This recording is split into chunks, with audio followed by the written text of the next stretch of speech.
Forward Operating Base. Keating was not a place the military sent you as a reward. Positioned at the bottom of a harsh, steep valley in a notoriously volatile region, the outpost was a bowl of rock, heat, and relentless tension. The air always smelled of burning diesel, sweat, and the fine, chalky dust that coated every surface and choked the lungs. For the infantry unit stationed there, it was a daily grind of survival. Every step outside the wire was a gamble, and every person inside the wire was expected to pull their weight. When the heavy transport helicopter touched down on a sweltering Tuesday afternoon, kicking up a blinding storm of dirt, nobody was expecting reinforcements. The men of the 3rd Platoon shielded their eyes against the rotor wash, watching the heavy steel ramp lower. Only one passenger walked off. Specialist Elena Vance carried a single standard-issue duffel bag over her shoulder. She was in her early 40s, with graying hair pulled back into a tight, regulation bun. Her uniform was crisp, stiff, and completely free of the sweat stains and ingrained dirt that marked everyone else at the outpost. As she walked across the landing zone toward the command tent, she kept her head down, her gait slow and deliberate. She did not look at the looming mountains surrounding the base, nor did she flinch when a distant mortar round impacted a few miles away. Within an hour, the base command had assigned her to the logistics and supply depot, a sweltering, corrugated tin structure on the eastern edge of the compound. She was the new inventory clerk, tasked with counting MREs, organizing medical supplies, and logging ammunition. In a place like Keating, the support staff were already looked down upon by the line companies, but Elena's arrival sparked immediate irritation among the combat troops. To them, an older, quiet woman with a spotless uniform was a liability. She was someone who would consume rations and water without offering any tactical value when the walls inevitably took fire. Sergeant Miller was the loudest voice echoing this sentiment. Miller was a 26-year-old squad leader, heavily built, deeply tanned, and highly regarded by his men for his aggression during firefights. He carried himself with the heavy swagger of a man who believed he owned the ground he walked on. 2 days after Elena's arrival, Miller and his squad walked into the supply depot to requisition fresh batteries and cleaning solvents. The heat inside the tin building was oppressive, pushing well past 100 degrees. Elena stood behind a wooden counter, quietly marking a ledger with a mechanical pencil. "Look at this," Miller said loudly to the 3 younger soldiers trailing behind him. He leaned heavily against the wooden counter, making no effort to lower his voice. "They really are scraping the bottom of the barrel stateside, sending us a retirement home resident to hand out batteries." His men snickered, picking up items from the shelves and tossing them back haphazardly. Elena did not look up from her ledger. She carefully flipped a page, her expression completely neutral. "Requisition forms, Sergeant," she said softly. Her voice was flat, carrying no authority and demanding no respect. "Requisition forms," Miller mocked, slapping his dusty gloves onto the counter. "You hear that, boys? The FOBIT wants paperwork. Tell me, Vance, did you get lost on the way to a desk job at the Pentagon, or did they just need to dump you somewhere where you couldn't mess up a spreadsheet?" "Batteries require a signed form," Elena repeated, her eyes still fixed on the clipboard in her hands. She hunched her shoulders slightly, making herself look smaller, entirely submissive to his aggression. Miller scoffed, stepping around the side of the counter and encroaching on her workspace. He stood over her, using his height and his body armor to crowd her. "Listen, lady, we do the real work out here. You just sit in the shade and count beans. Don't ever ask me for a piece of paper when I tell you I need gear." Elena took a slow half-step back, giving him the space he demanded. Her silence only seemed to aggravate him further. To Miller, her lack of reaction was weakness. It was proof that she did not belong in a war zone. "You're a liability," Miller muttered, stepping back into the center of the depot. "If the wire gets breached, do us all a favor and hide under the desk so we don't have to waste time saving you." To emphasize his disgust, Miller turned to leave. As he did, He intentionally threw his shoulder hard into a towering stack of wooden ammunition crates. These were not empty boxes. They were packed with 5.56mm linked ammunition. Each crate weighed roughly 60 pounds, stacked precariously 5 high. Miller's heavy impact unsettled the bottom crate. The entire column shifted, groaned, and tipped. The top crate slid off the stack, plummeting directly toward the back of a young private standing just a few feet away. 60 pounds of dense, unforgiving weight, falling from a height of 6 feet. It was enough weight to shatter a collarbone or fracture a skull. Miller's eyes widened slightly as he realized what he had just done. He opened his mouth to shout a warning, but the words never made it out. Elena moved. She did not flinch. She did not gasp. There was no frantic scramble. In a fraction of a second, the meek, hunched supply clerk vanished. Her right foot slid back, anchoring her center of gravity into a flawless, combative base. Her left hand shot upward, her arm slightly bent to absorb kinetic energy.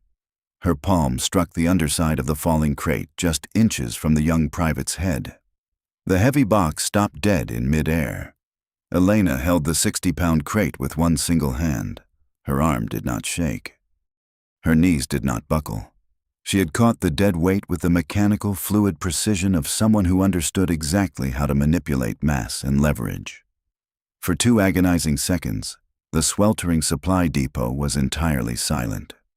Miller stared at her, his jaw tight. He looked at the heavy box, then followed the line of her steady arm to her face. Elena was looking directly at him. Gone was the submissive gaze of the aging inventory clerk. Her eyes were completely hollow. They were cold, dead, and utterly predatory. The eyes of a woman who had calculated the exact distance between them and knew precisely how to cross it. It was a look that bypassed Miller's ego and sent a sudden, involuntary spike of adrenaline straight into his nervous system. Then, as quickly as the moment happened, it evaporated. Elena exhaled quietly. She lowered the heavy crate to the floor using both hands, sliding it back against the wall. Her shoulders rounded forward again. She brushed a speck of dust off her crisp uniform, then picked up her mechanical pencil.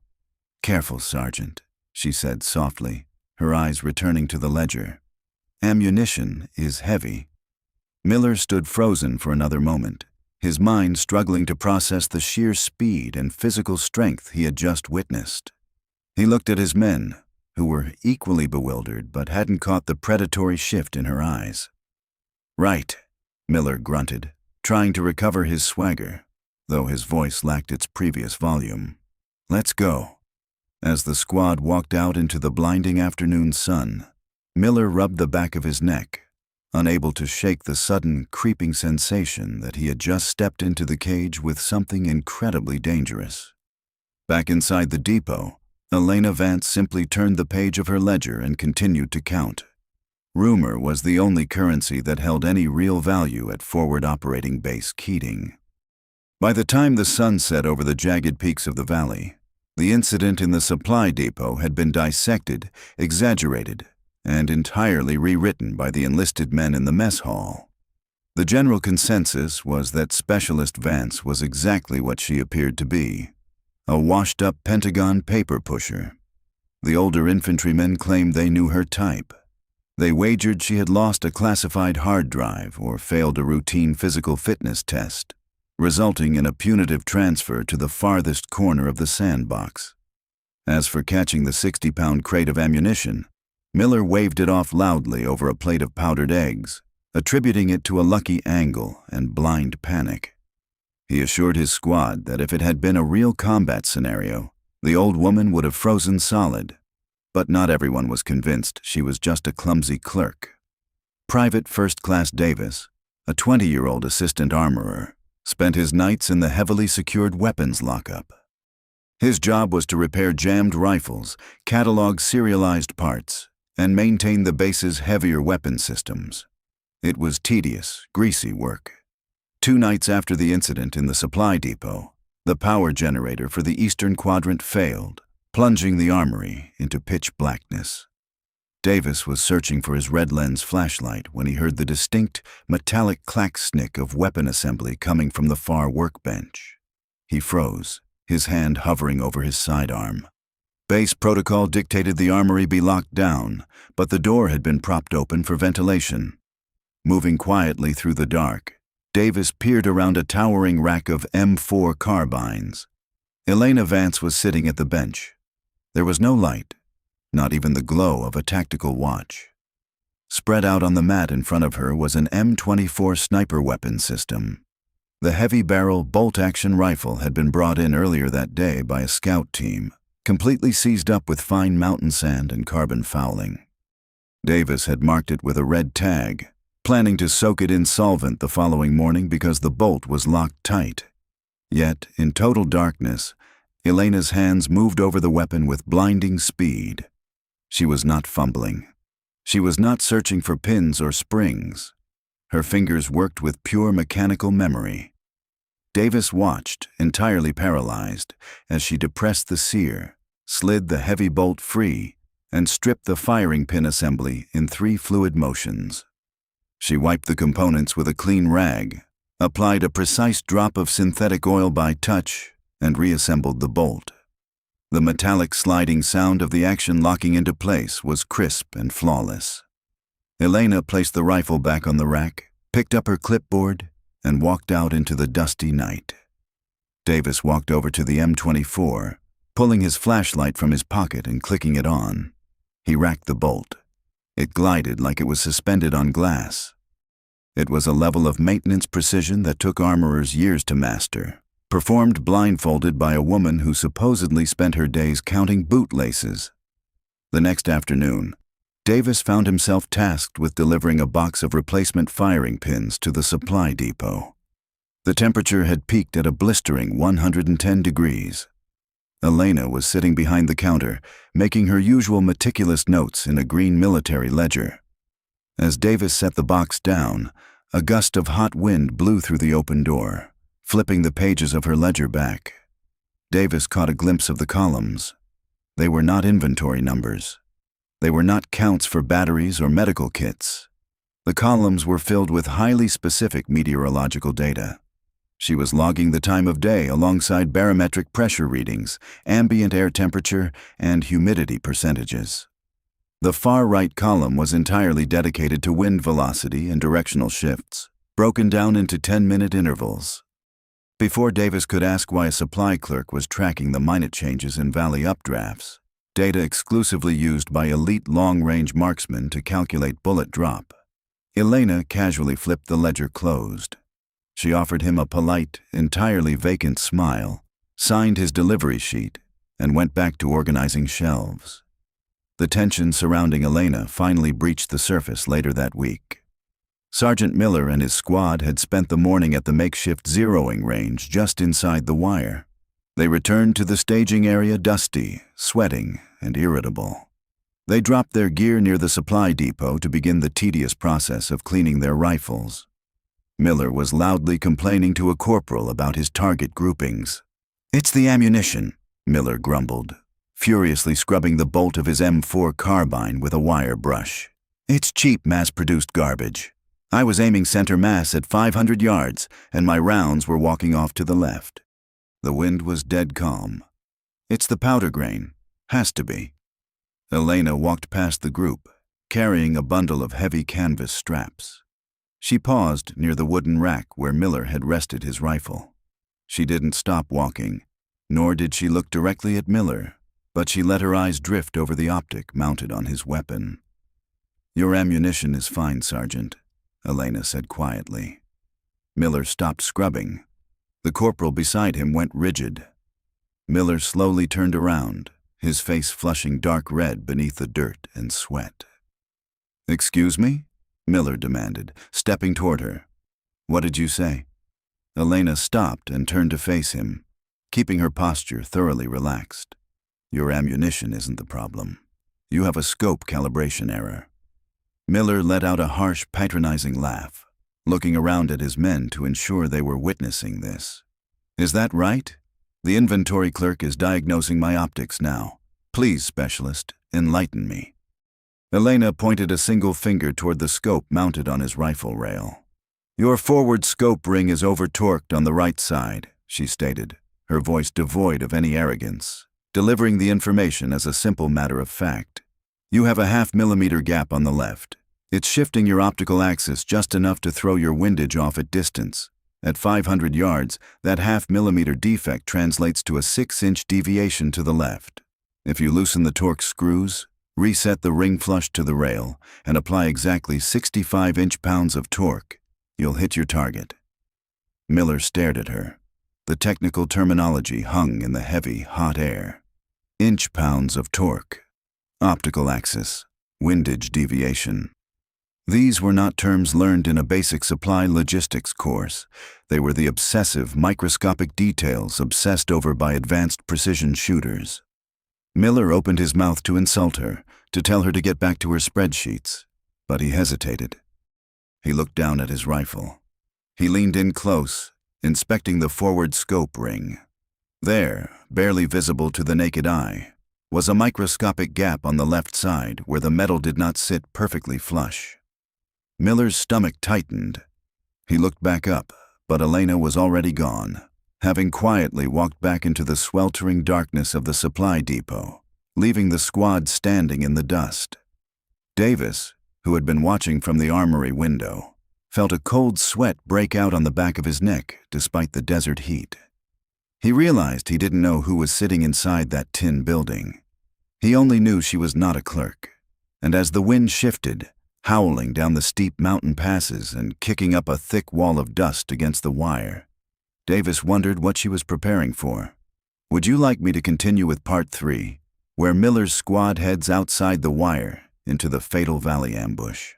72 hours later, the uneasy routine of Outpost Keating shattered. It began as a standard perimeter patrol. Sergeant Miller and his squad were tasked with sweeping a dry riverbed approximately 800 yards outside the wire. The terrain was a tactical nightmare, a deep, winding defile choked with massive boulders and sparse dead brush, flanked on both sides by steep, jagged ridgelines. The infantrymen moved slowly under the punishing mid-morning sun, weighed down by body armor, water, and ammunition. Miller was on edge. Ever since the incident outside the supply depot, he had felt a persistent, gnawing irritation. He had quietly torqued his scope ring exactly as Elena had specified, and his groupings had immediately snapped into a flawless, tight cluster at dead center. Instead of feeling relieved, the correction only made him angrier. He hated that the quiet, aging clerk had known something he didn't. He was scanning the western ridge when the air above his head tore open. There was no warning. The supersonic crack of incoming fire snapped past Miller's ear a fraction of a second before the heavy, rhythmic thud of a DSHK heavy machine gun echoed through the valley. Dirt and rock fragments erupted in a blinding line across the riverbed. "Contact!" Miller roared, diving behind a cluster of jagged shale. "Contact right! Get down!" The ambush was perfectly executed. The squad was caught at the lowest point of the valley, completely exposed. Heavy, concentrated fire poured down from elevated, deeply entrenched positions on the western slope. Seconds later, a second machine gun opened up from the east, creating a lethal, intersecting crossfire. Sparks showered over the squad as armor-piercing rounds chewed through the rocks they were using for cover. An RPG screamed down from the high ground, impacting 20 yards behind Miller's position. The concussive wave knocked 2 of his men off their feet, filling the air with thick, choking smoke and flying shrapnel. They were entirely pinned down, unable to lift their heads, much less return accurate fire. Simultaneously, the piercing shriek of the base siren went off inside the wire of Outpost Keating. The insurgents had not just planned an ambush. They had coordinated a complex attack. As Miller's men were trapped in the valley, incoming mortar rounds began raining down on the FOB. The first mortar struck the motor pool. The second struck the base of the primary watchtower. The explosion tore through the reinforced supports of the tower. The structure groaned under its own weight before violently collapsing inward, taking the base's 2 designated marksmen down with it in a tangle of steel and sandbags. Dust plumed hundreds of feet into the air. Inside the Tactical Operations Center, the radio cracked with Miller's frantic voice, barely audible over the deafening roar of overlapping machine gun fire. He was calling for immediate suppressive fire, warning that enemy fighters were beginning to maneuver down the slopes to flank their position. But with the main tower destroyed and the base under heavy indirect fire, the remaining infantry inside the wire were forced into the bunkers. There was no one in a position to provide overwatch. Miller and his men were entirely cut off. In the corrugated tin of the supply depot, the deafening blasts of the mortars rattled the shelves. Dust drifted down from the ceiling, coating the stacks of MREs and medical kits. Elena Vance was sitting at her wooden desk. She did not dive under the counter. She did not reach for her helmet. She sat perfectly still, her head tilted slightly, listening. She bypassed the blaring base alarms and the shouting men outside, tuning her ears to the distinct acoustic signatures echoing down from the valley. She tracked the cyclic rate of the enemy machine guns. She calculated the distance of the RPG detonations. She listened to the trajectory of the fire. She picked up her mechanical pencil, placed it neatly on the center of her ledger, and stood up. When Elena walked out of the supply depot, the base was in absolute chaos. Medics were sprinting toward the collapsed primary tower. Support staff were scrambling for the reinforced concrete bunkers. The air was thick with the smell of pulverized concrete and cordite. Elena ignored all of it. Her posture had fundamentally changed. The hunched, submissive shuffle of the older supply clerk was gone. She moved with a frightening, predatory economy of motion, her strides long, silent, and aggressively direct. She walked straight through the heavy steel doors of the armory. Inside, Private First Class Davis was frantically shoving magazines into his plate carrier, his hands shaking violently as another mortar impacted the far side of the base. When he looked up and saw Elena standing in the doorway, he froze. She didn't look at him. She walked past the racks of standard-issue carbines and went directly to the secure locker at the back of the room. She reached out, entering a 4-digit manual override code into the padlock that Davis didn't even know existed. The lock popped open. She reached inside and pulled out the heavy-barrel M24 sniper weapon system, the exact rifle she had stripped and cleaned in the dark. From the adjacent ammunition shelf, she grabbed 2 boxes of M118LR match-grade ammunition. It was heavy, 175-grain boat-tail hollow-point ammunition, designed for extreme distance and deep penetration. "Specialist Vance," Davis stammered, stepping forward, his voice cracking. "What are you doing? Command ordered all non-combat personnel to the bunkers. You can't take that weapon." Elena stopped and turned her head to look at the young private. The hollow, dead eyes that Miller had seen in the supply depot were back, but now they were locked entirely in focus. The sheer, crushing gravity of her gaze hit Davis like a physical blow. It was a look of absolute, lethal authority. It demanded immediate compliance.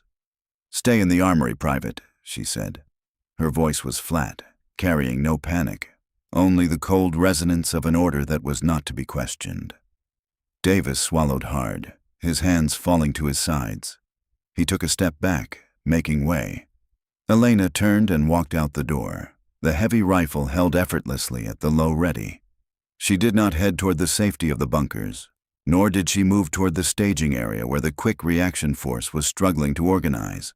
Instead, she moved directly toward the northern perimeter. Standing on the edge of the wire was Tower 2.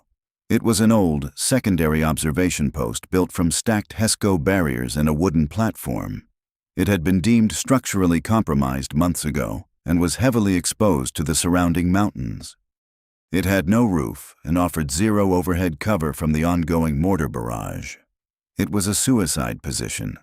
It was also the only elevated point left on the base that offered a direct, unobstructed line of sight into the valley defile where Miller's squad was currently being torn apart. Elena climbed the splintering wooden ladder with rapid fluid efficiency. She crested the platform and dropped flat onto the rough plywood floor, ignoring the splinters and the dirt. She crawled to the edge of the sandbags, pushing the heavy, free-floating barrel of the M24 through a small gap. Below her, the valley was a cauldron of dust and muzzle flashes. She could see Miller's men huddled behind the disintegrating shale rocks, entirely pinned by the heavy machine guns above them. Elena did not rush. She rested her cheek against the cold composite stock.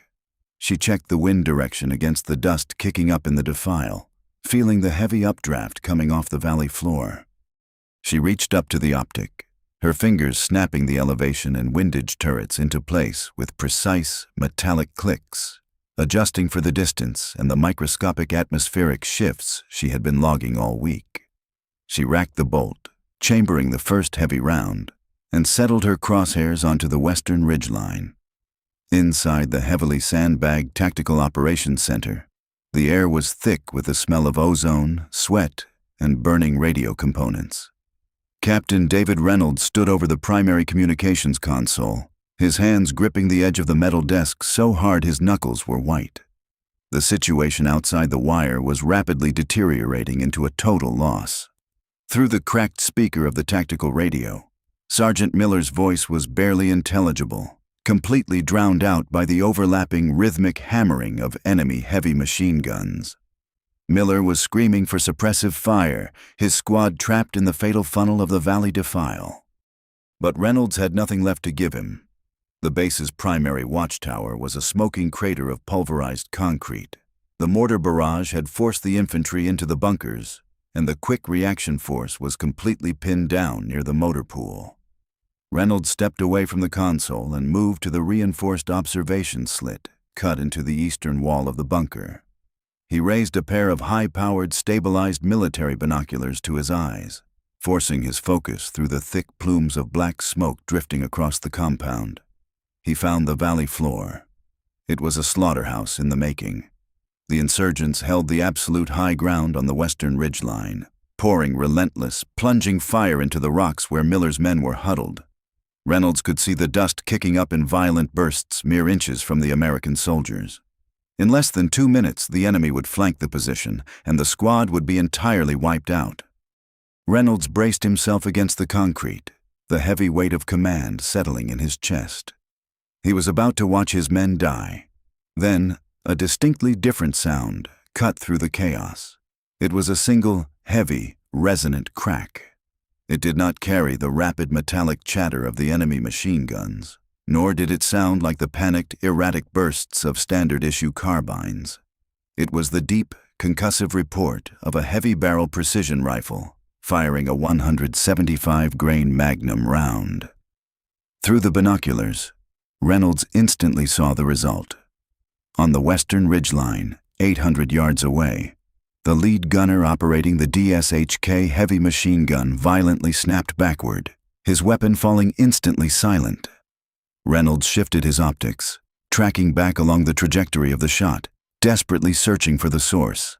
He scanned the pulverized ruins of the primary tower, the bunker lines, and the motor pool.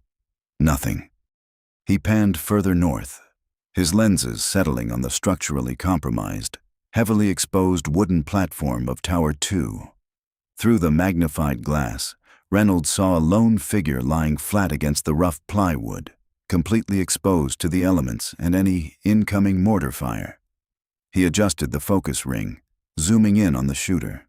His breath caught in his throat. It was the aging supply clerk, Specialist Vance. Reynolds watched, completely paralyzed by disbelief, as the woman manipulated the bolt of the M24 sniper weapon system. She did not pull her head away from the optic. She did not flinch from the recoil. Her right hand swept up, catching the heavy bolt handle, racking it back to eject the spent brass, and driving it forward to chamber a fresh round in one fluid, blindingly fast motion. It was a mechanical cycle so incredibly smooth, it looked entirely effortless. 800 yards away, an insurgent spotter scrambled to take over the silenced heavy machine gun. Elena fired her second round. The spotter dropped before his hands ever touched the weapon's grips. Reynolds kept his binoculars locked on Elena, his mind struggling to process the impossible mathematics of what he was witnessing. The valley was a nightmare of crosswinds.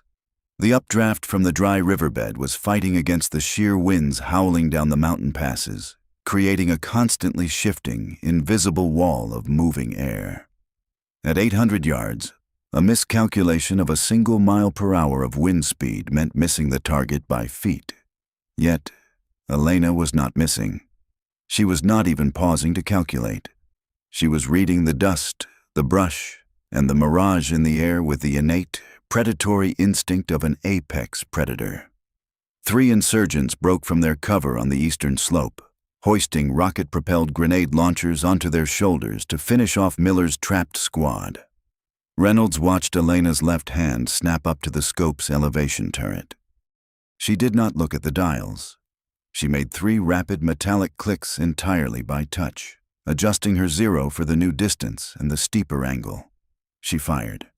The lead RPG operator folded instantly. Cycle, breathe, fire. The second operator fell, his rocket detonating harmlessly into the shale rock above Miller's position. Cycle, breathe, fire. The third operator dropped his weapon and turned to run, but the heavy match-grade round caught him mid-stride, dropping him into the dirt. In the span of 60 seconds, 5 primary threats had been systematically eliminated. But it wasn't just the accuracy that sent a cold chill down Captain Reynolds' spine. It was the rhythm. Every sniper is taught to shoot, assess, and adjust. It is a methodical, necessary process. But the woman in Tower 2 was not assessing. She was firing with a cyclic, unrelenting cadence. She was engaging multiple targets across a constantly shifting plane of depth and windage, tracking their movements before they even made them. Reynolds stared at her posture. Her left arm was tucked tightly under the stock, utilizing a highly unorthodox bone support technique to completely eliminate muscle tremor. When she transitioned between the eastern and western ridgelines, she didn't just move the rifle.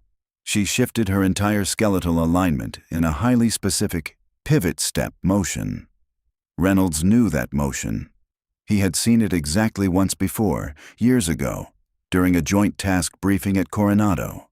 It was a classified, proprietary technique developed and utilized exclusively by a Tier 1 overwatch element within naval special warfare.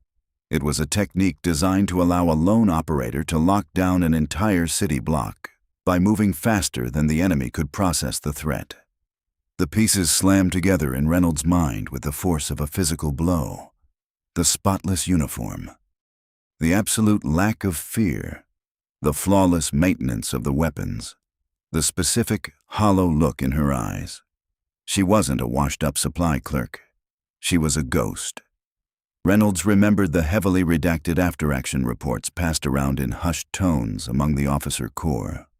They spoke of a female SEAL, team sniper commander attached to a highly classified hunter-killer task force, a woman who had logged more confirmed Overwatch eliminations in hostile territory than entire platoons before quietly retiring and disappearing from the official roster.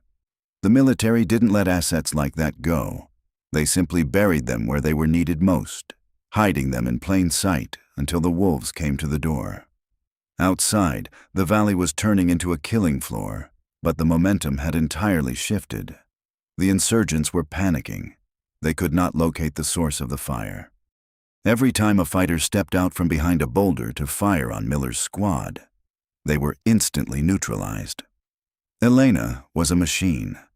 She systematically cleared the western ridge, firing and cycling with ruthless efficiency. She ignored the mortar round that impacted 50 yards from the base of her tower, showering her in dirt and debris. She simply blinked the dust from her eye, adjusted her windage, and eliminated an insurgent attempting to flank from the north. 9, 10, 11. The remaining fighters realized they were no longer the hunters. They were being picked apart by an invisible, omnipotent force. The heavy machine guns fell entirely silent. The suppressing fire stopped. The surviving insurgents broke their lines, abandoning their weapons and scrambling frantically up the steep mountain trails to escape the Valley of Death. Elena tracked a final fighter sprinting toward the crest of the western ridge. It was an extreme angle, pushing past 1,000 yards, with the wind howling directly across the flight path. She held her crosshairs entirely off the target, aiming at empty space to let the heavy crosswind push the bullet exactly where she wanted it. She exhaled, her finger applying 3 pounds of steady pressure to the trigger. The rifle roared. A second and a half later, the fighter dropped just inches before reaching the safety of the ridge. 12 targets, 5 minutes. Reynolds lowered his binoculars. His hands were shaking slightly. The tactical radio in the TOC was dead silent. The deafening roar of the ambush had been completely erased, replaced by the eerie, hollow whistle of the mountain wind blowing through the valley. Through the observation slit, Reynolds watched the lone figure in Tower 2. Elena Vance did not cheer. She did not look around to see who had witnessed her work. She simply engaged the safety on the M24, collected her spent brass casings from the plywood floor so as not to leave a mess, and slowly began to climb down the splintered ladder. Reynolds turned away from the window, his chest heaving as he stared at the heavy steel door of the command center. He knew he had to go out there. He had to go out there and bring his men back inside the wire, and he knew exactly who he was going to find waiting for them at the clearing barrels.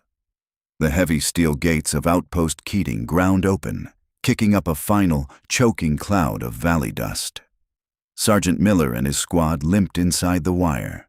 They were battered, covered in a thick layer of chalky dirt, and dripping with sweat. But they were entirely intact. Not a single man had taken a fatal hit. Miller's chest heaved as he unclasped his chin strap, pulling his Kevlar helmet off and dropping it heavily into the sand. He looked around the chaotic courtyard. The base was still reeling from the mortar strikes. Medics were running stretchers toward the medical tent, and engineers were scrambling to assess the smoldering ruins of the primary tower. But Miller did not care about the damage to the base. He marched straight toward the Tactical Operations Center, his surviving men trailing closely behind him, their eyes wide with the shock of survival.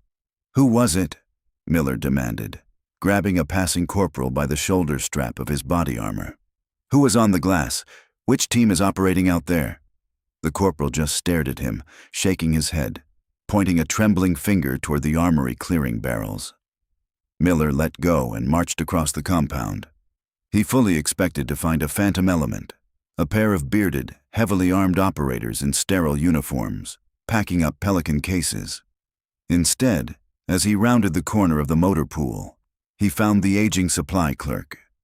Elena Vance stood in front of the red, sand-filled clearing barrel. She was methodically ejecting a live round from the chamber of the heavy barrel M24. The sharp, acrid smell of burnt cordite clung heavily to her crisp uniform. A small pile of spent brass casings sat neatly on the wooden table beside her. Miller stopped 10 feet away. His exhausted brain refused to stitch the image together. "Vance?" Miller rasped, his voice harsh from screaming in the dust. "What are you doing with that weapon? Step away from the barrel before you flag somebody."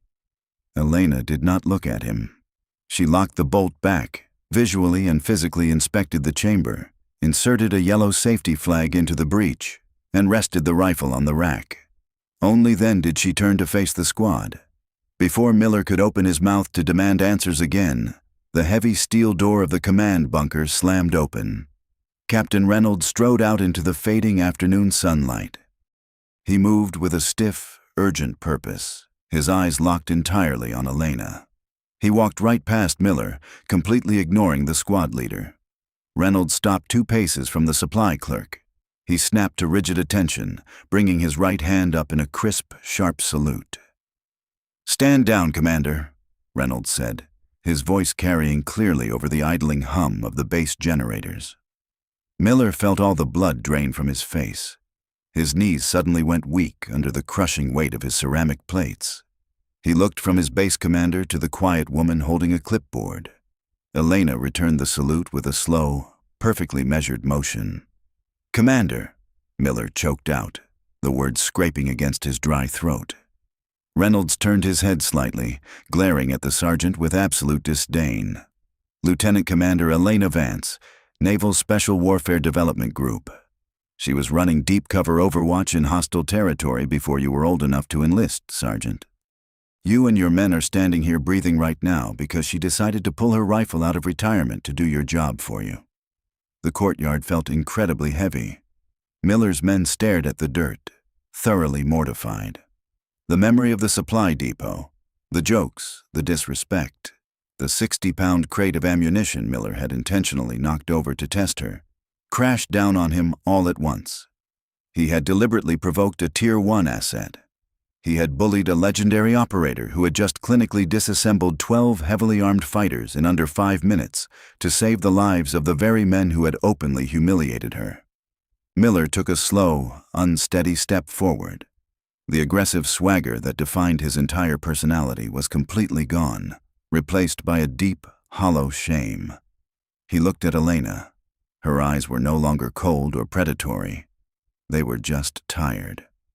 "Ma'am," Miller started, his voice cracking. He swallowed hard, struggling to find the words to bridge the massive canyon of his own ignorance. We owe you our lives. I didn't know. I was completely out of line." Elena picked up her mechanical pencil. She looked at Miller, holding his gaze with a steady, unblinking focus.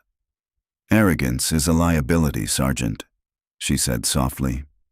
Her tone was not angry. It was purely factual, the hard truth of a veteran who had seen too many men die for their own egos. It blinds you to your environment, and it gets your men killed. You treat every person inside the wire with respect, because out here, you never know who is going to be the one covering your back. "Yes, ma'am," Miller whispered, his posture deflating completely. "Understood." "Keep your scope rings flush," she added, her voice dropping back to a calm, professional baseline. "And log your windage." Elena handed the cleared M24 over to Private Davis, who was standing in the armory doorway looking at her as if she were a mythological creature.